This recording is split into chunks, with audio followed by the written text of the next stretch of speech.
amigos e irmãos inscritos do canal Segredos Subliminares. Eu tenho divulgado alguns vídeos no qual eu tenho dito que muitas denominações estão alinhadas com as filosofias da maçonaria. Isso é fato, não enxerga quem não quer. Mas algumas pessoas que entram nesses vídeos dizem que não há prova sobre isso, principalmente quando é citada a denominação que eles frequentam. Como alguns têm me desafiado a provar, publicarei alguns vídeos apresentando as simbologias maçônicas dessas denominações. Elas estão em toda parte, na arquitetura dos templos, nos símbolos que divulgam essas denominações, nos logotipos e até na pregação dos pastores, pois muitos deles são maçons enrostidos. Não tem como você provar que uma denominação ou pastor está na maçonaria, a não ser através das simbologias que eles adotam, pois eles vão negar até a morte a sua filiação, pois sabem que a luz não se mistura com as trevas e precisam esconder os seus pactos com as seitas ocultistas, no caso a maçonaria. Vamos então começar com a denominação Adventistas de Sétimo Dia. Aqui nós vemos o obelisco e também a pirâmide, que são símbolos exclusivamente egípcios. Vejam que esse templo aqui da Adventista, ele é no formato de uma pirâmide.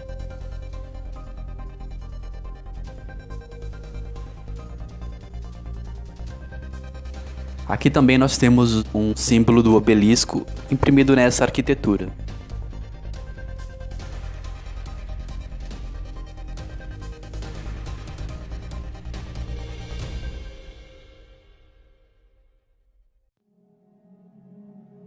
Aqui nós vemos o túmulo da L.G. White e o obelisco. Nessa foto antiga dos primeiros pioneiros maçons da Adventista, observe que muitos deles estão fazendo um sinal maçônico chamado a mão do segundo véu, no qual uma das mãos é escondida dentro da roupa, que é um sinal exclusivamente maçom. A pirâmide, assim como o obelisco, é um símbolo de adoração ao sol.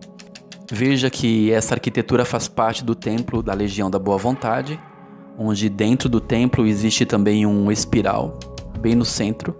Aqui nós vemos a imagem do Google Map, onde uma área que pertence à Watchtower, Torre de Vigia das Testemunhas de Jeová, todo o terreno dele se apresenta numa forma de uma pirâmide, com o olho que tudo vê. Aqui nós vemos o túmulo do Charles Taze Russell, no qual existe uma pirâmide que foi erguida em homenagem ao seu trabalho. O Charles Taze Russell também escreveu um livro chamado Divine Plans of the Ages, Plano Divino das Eras, onde ele estabelece um mapa no qual ele diz que existe um plano secreto por trás da construção da Grande Pirâmide e no qual ela seria também uma Bíblia de pedra. Aqui nós vemos novamente um obelisco egípcio e o seu formato. Aqui nós vemos um obelisco que foi erguido no centro da Praça de São Pedro, já que o catolicismo é considerada a Grande Babilônia, a mãe de todas as prostituições da terra, no qual se originaram todas as outras religiões cristãs. Aqui vemos o Templo Mormon, veja que o obelisco também faz parte da arquitetura, está sempre no topo das construções. À direita, vejam que foi erguido também um obelisco em homenagem a Joseph Smith, em 23 de dezembro de 1905, em homenagem a ele. A maioria dos missionários antigos eram maçons, isso é um fato e não tem como negar. Aqui nós vemos dois logotipos da Assembleia de Deus, que pode nos dar a influência da maçonaria nessa religião. Se nós girarmos estes logotipos, o de Bangu parece o olho de Horus, e o outro nós podemos notar um olho e também o número 6.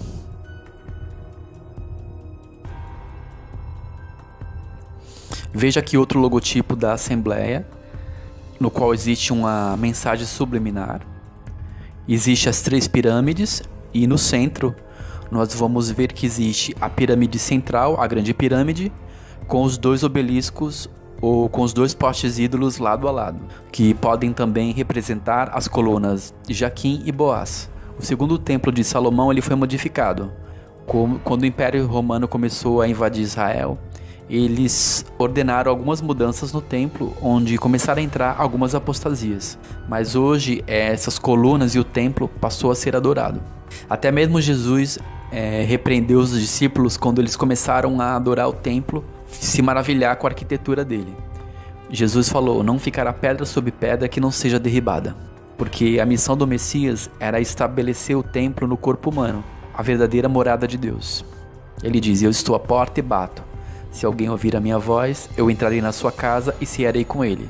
Não existe mais templos, existe sim reuniões ou congregações. Aqui nós vemos um templo da Assembleia de Deus, onde dentro do templo nós vemos as 3 colunas, ou os postes ídolos.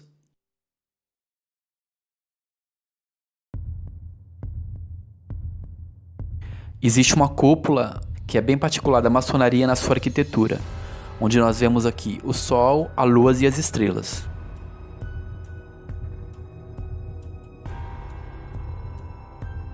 A Assembleia de Deus de Madureira madurou tanto que ficou podre, pois se curvou totalmente à maçonaria. O sinal da influência da maçonaria nas denominações evangélicas podem ser encontradas através do púlpito que virou palanque eleitoral e das simbologias usadas na divulgação dos ministérios.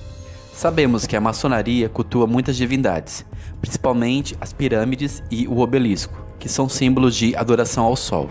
O obelisco faz parte da veneração aos postes ídolos, culto da fertilidade a Tammuz, Baal e outras deidades fálicas. Mas no Egito, especificamente, o obelisco significa o órgão genital do deus Osíris. O mito conta que o deus Sete esquartejou Osíris em 14 pedaços, aos quais ele espalhou por todo o Egito para impedir que Osíris voltasse à vida novamente.